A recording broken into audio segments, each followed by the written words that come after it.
Marcos 11:22-24.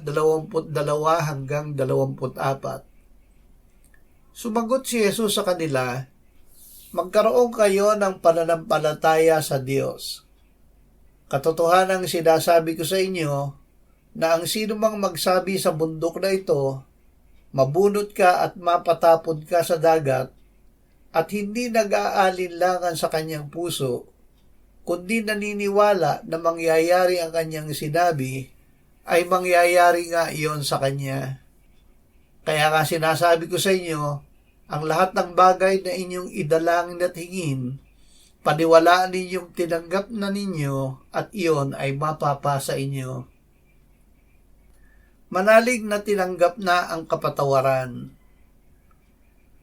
Ang kasalanan ay gaya ng bundok na nagpapahirap sa atin.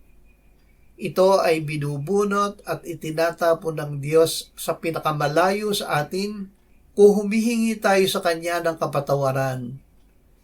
Tinitiyak ng salita, kung ipinahahayag natin ang ating mga kasalanan, ang Diyos ay tapat at banal na magpapatawad sa ating mga kasalanan at tayo'y lilinisin sa lahat ng kalikuan.